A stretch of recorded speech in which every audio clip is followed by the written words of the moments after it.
Okay, so welcome back to particle physics and the Standard Model. This is lecture 12.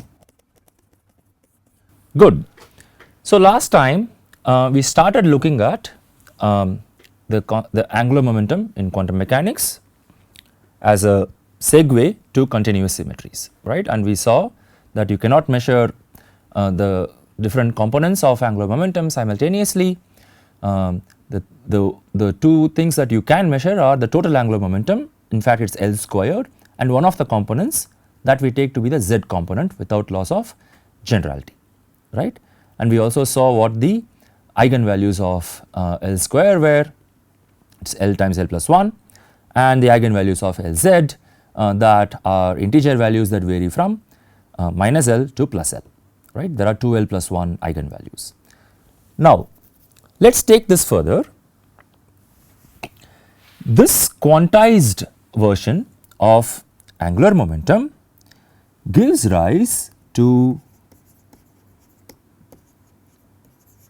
another very quantum concept, uniquely quantum concept called spin angular momentum, right. This we call it spin, but really there is no classical analog. At least angular momentum has a classical analog, right, and then we seem to quantize it. But spin is very much a quantum thing. The reason we call it spin is because this entity behaves like the orbital angular momentum, okay, as far as its eigenvalues are concerned, as far as its commutation relations are concerned and so on. So it looks like it is another kind of angular momentum, okay. So alright, so that means we again have an S square operator which is an S dot S, okay. What are the eigenvalues of S square? Just like L times L plus 1, we now have S times S plus 1, small s, alright. So this is a capital S, this is a small s, okay.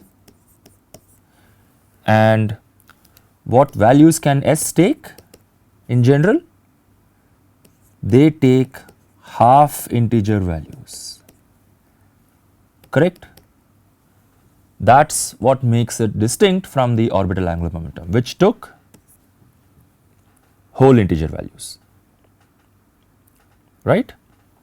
And similarly I have all the commutation relations just like the orbital angular momentum, and that would mean I can measure S square and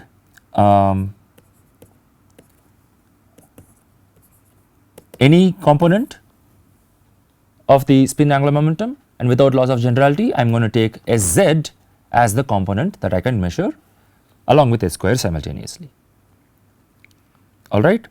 So what are the eigenvalues of Sz then?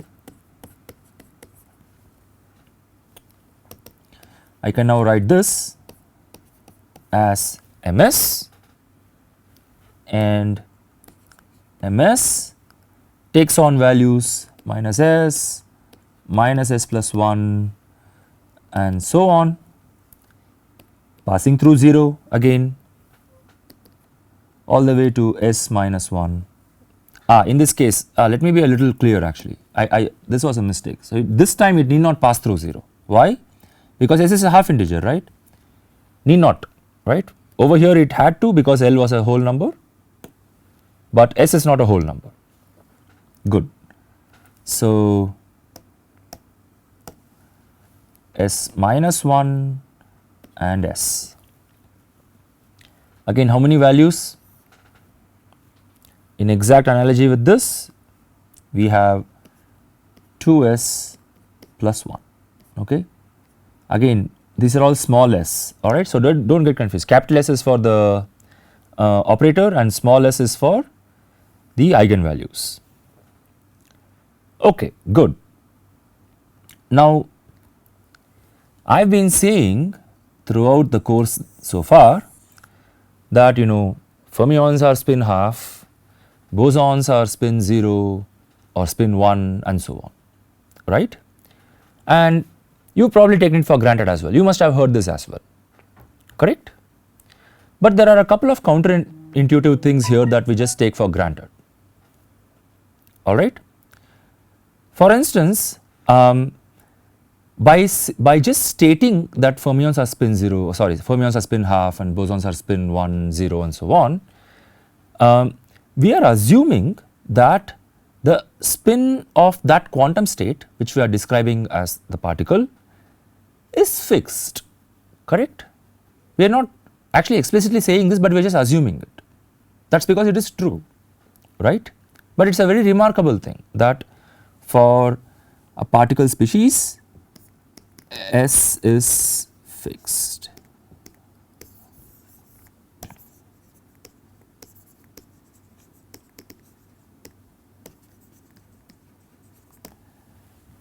Okay. But not only that, here is the thing, right?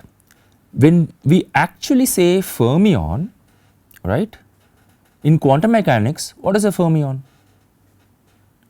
We don't talk about spin in quantum mechanics, correct? In quantum mechanics, a fermion is an entity for which under exchange, right, if I have two fermions with wave function psi 1 and psi 2, under exchange what happens? They pick up a minus sign, correct? This is what is actually a fermion that we learned in quantum mechanics, right? So, what is this? This is the Pauli's exclusion principle, correct?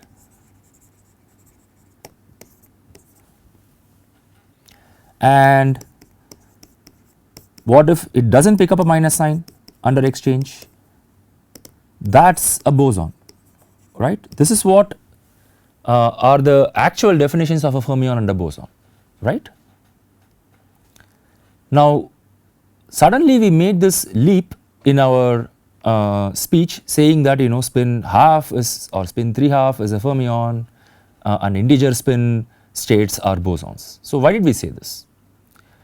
That is because we made use of a theorem that we use unconsciously all the time. It is called the spin statistics theorem. Okay. This is a cornerstone of quantum field theory, particle physics and so on. Okay. It just states exactly what I just said. It turns out that bosons are integer spin states, so that S is half, 1, 2 and so on. What is a spin 2 boson? The only spin 2 boson that could exist is a graviton, correct? And fermions are half integer spin states, right. So, S is half, 3 halves, 5 halves and so on, right. Okay. So, on this side I have spin, on this side I have what is called statistics. Why is this called statistics? So, the antisymmetry or the symmetry under exchange is what leads to, so let me just write anti-symmetry or symmetry under exchange is what leads to occupation number of quantum states, right, hence statistics, right. So, an energy state, an energy level for instance could be occupied by any number of bosons but only at most one fermion, right. That is where the occupation number notion comes from, and that is what is called statistics, right. Good. So, this is a theorem, a very fundamental theorem of quantum field theory that we make use of, okay. It is a very deep relation. So how do we know this is true? How are we relating these two concepts? So there are very many rigorous proofs, and I encourage you to go look at for proof, look at Srednicki or Schwartz or any number of online resources, okay. But these are QFT textbooks.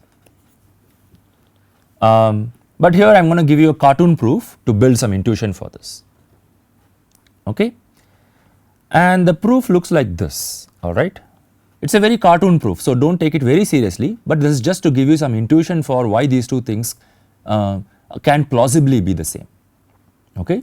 So, this is a proof that I have seen in John Bayes' website. He is a mathematical physicist, but I found those very neat and helped me understand the theorem better. So, imagine that you had a ball, alright, with some strings attached to it, okay. Now,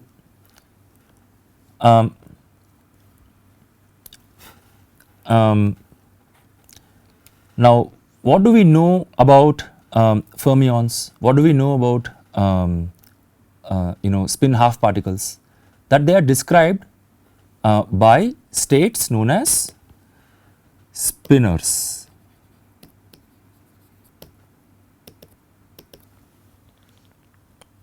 Correct? And what property of spinors do we know about? What is one property, what is one important property of spinors? It is that under 360-degree rotation, they pick up a minus sign, correct? So, if I rotate a fermion in real space by 360 degrees, it does not come back to itself, it picks up a minus sign, okay. So, that can be represented with this ball with strings attached, alright. Why is that? Here is why. If I were to turn this ball around by 360 degrees, okay, it is very likely that the strings attached to the ball do not stay the same way, but they get kind of entangled like this.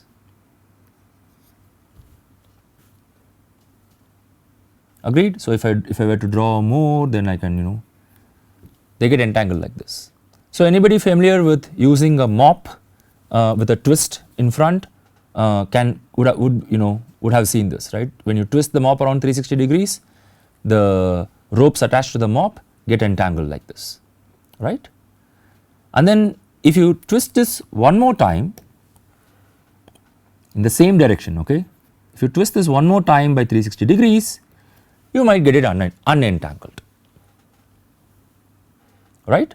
So, these entangled threads could represent the minus sign that you are picking up, okay. It is just a cartoon, do not take this too serious, just think of this intuitively, okay. So, this is how if I do two 360-degree rotations, I come back to the same state, alright. So, that is the spin part of the spin statistics theorem. What about statistics, that is what about particle exchange, okay. So, it is like this now. Imagine that I have let me try this. I have two balls with strings attached between them that are at this point not entangled. Okay. But now if I exchanged these two in my hands, what could happen? It is quite possible now, in fact it almost always happens, that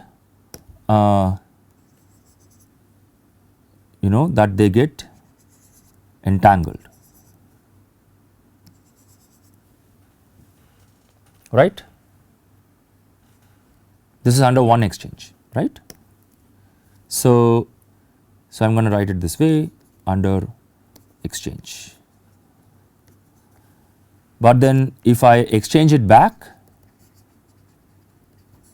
then once again I get the unentangled balls and threads, right. So again think of this as picking up a minus sign, which goes away when you go back to the when you re-exchange back, right. So that is kind of a cartoon proof that spinning your spinner by 360 degrees gets you back. So that takes care, that is what tells you that these are spin half or integer spin, half integer spin states, and then if you take these half integer spin states and you exchange two of them, once again you pick up a minus sign and then you re-exchange, you get them back. So this kind of shows that spin and statistics are deeply related, right. So this happens only to half integer spin particles, right. Okay. So that is the spin statistics theorem. Let us move on and further explore the consequences of angular momentum and spin. Okay. So now we saw L and S. What else remains? There is always J, right, which is the total angular momentum, correct. Again this is a very quantum effect. Why? Because S is a quantum operator, right. Now in most systems what is conserved is the J. Well, I should not say most systems, in all systems, right. Especially when you are thinking of a system where L dot S is not 0, because if L dot S is 0, this is what I wanted to say in the beginning, then L and S are separately conserved. So J is also conserved in that case, but in particular L and S are separately conserved. But if there is an L dot S, in other words, if there is a spin orbit coupling, correct, this is spin, that is an orbital quantum number, right. In case you have that coupling, then you have to talk about the conservation of J in particle processes and other situations, right. So in classical mechanics, do you know of an analog for the spin orbit coupling? Is there any situation where the spin and the orbit actually the spin of a system and the do they interact with each other? Well, we see this every day in the face of the moon, right. The face of the moon, there is only one face of the moon that we see every night, correct. Why is that? That is because of tidal locking, correct. Most systems, most binary systems more or less get into a tidal locking state, which is what gives them the highest stability, and this is why the spin of the moon and the orbit of the moon around the earth over time they have interacted, these two components of the Hamiltonian, and then you end up with a stable system, so that the spins, the moon's spin and its orbit are roughly the same period, they have the roughly the same period, correct. Okay. So, similar things can happen in quantum mechanics as well, right. You can have an L dot S which mimics the Zeeman effect, for instance. Okay. So,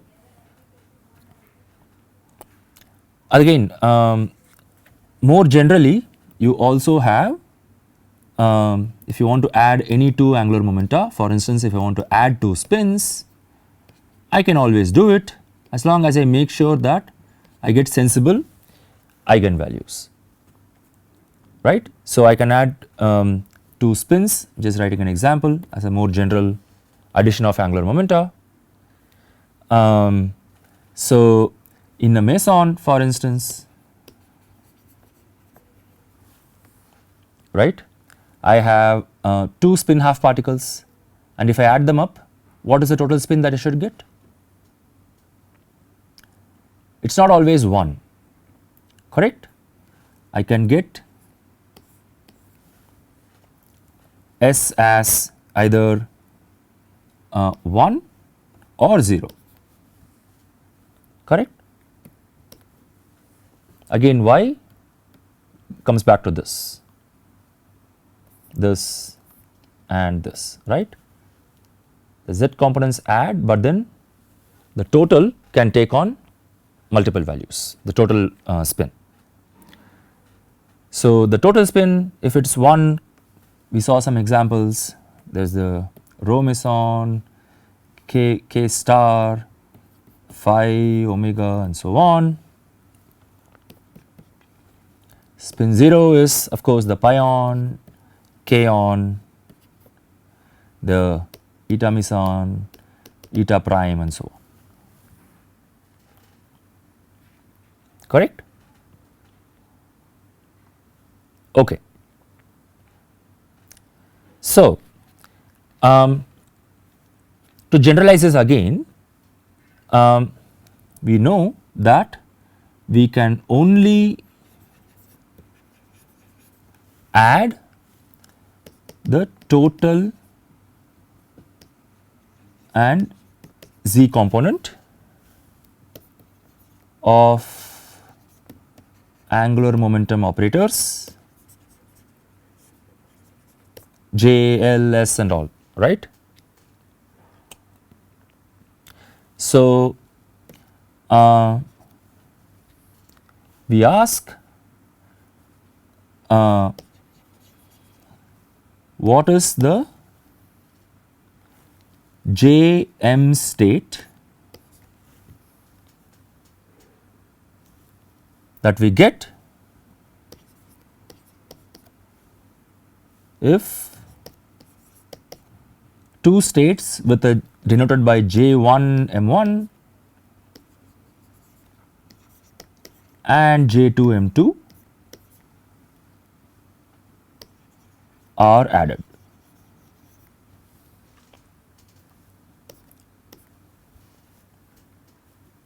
Right. So, in one of these is actually easily fixed, right. One of them is simply that you know if so M is just M1 plus M2 in this, why the z components just add up, correct. So, when we write a state in this way, we are talking about the two measurables here, total angular momentum and the z component, right, and the z components just add up. But J is not always J1 plus J2, right.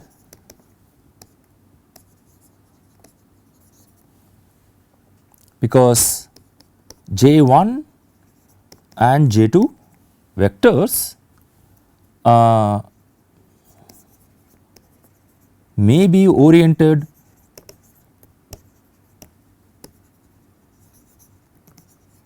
in multiple ways, correct. In other words, what are the values that are allowed for the total J?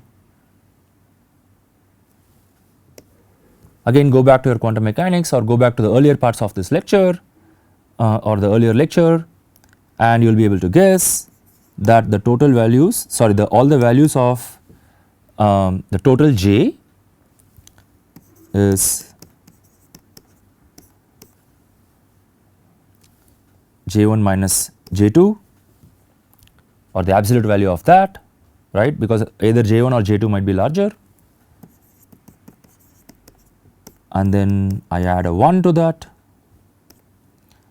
and so on until I get to j1 minus j2 minus 1, j1 plus j2 minus 1, and finally j1 plus j2, correct.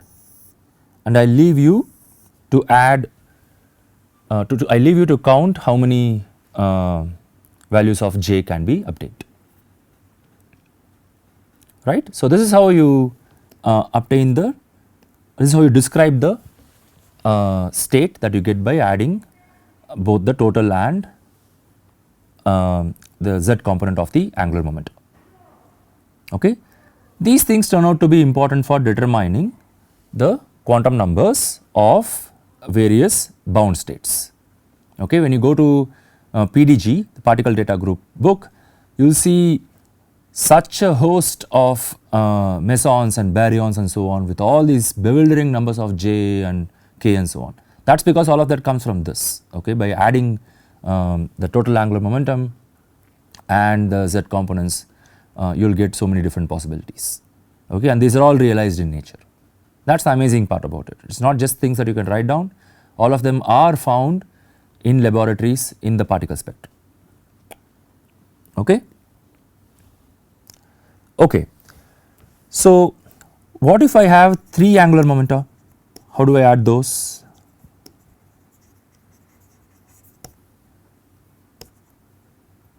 Not just 2. Well, you first start by adding 2, right, and then you look at the possibilities. You have all these possibilities for j, and then to this add one more, as simple as that. It is just a little more tedious, but that is the only way to do it. Okay. So, I will just say do 2, add one more state, right. Okay. So, so what are some consequences of this? That means baryons, right, which contain 3 quarks, like the neutron and the proton, right,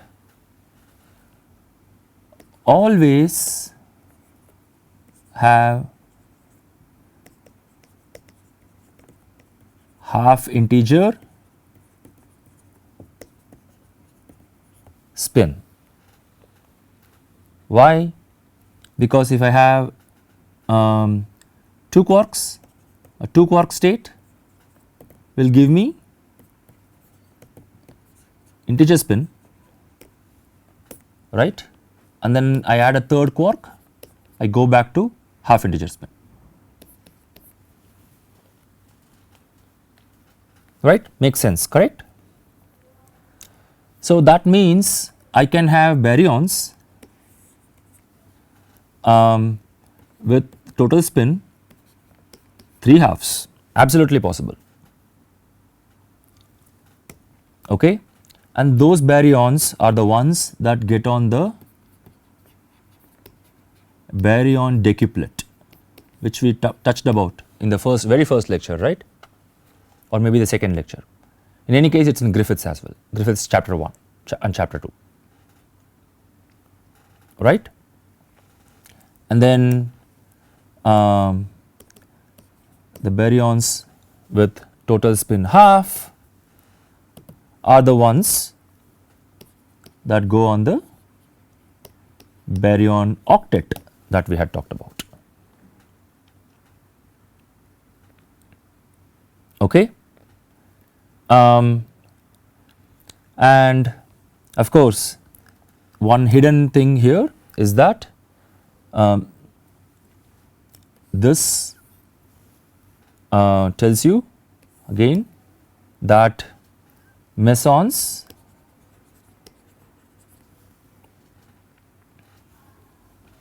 have integer spin. So, we already saw this, but it is once again hidden in this message, right. Spin 0, spin half and so on. But also the total j quantum number, right, of mesons with orbital angular momentum L, what could that be because of this addition? They can take on the values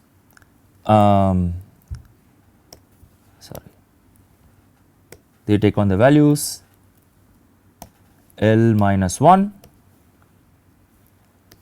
L, L plus 1 and so on. Why is that?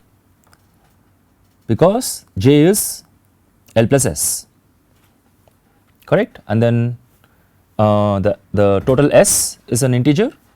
So, the total J also turns out to be integers exactly for this for mesons. Okay. So, let me just write these are integers or whole numbers. Okay. Total spin is also an integer value for mesons and total J is also an integer, just because the orbital angular momentum takes on integer values. Okay, good. So, we have built up some basics on how to count the total angular momentum, spin angular momentum of various composite states. So, I will end here. In the next lecture, we will see how these concepts can be reversed in a sense for other composite states for such as atoms in what is called the Klebsch-Gordon decomposition, and after that we will take up how spin states transform under rotations in real space, and we will look at the concept of spinors in quantum mechanics. Okay? And that will help us understand continuous symmetries as we go along. All right. So, I will end here. See you in next class. Thank you.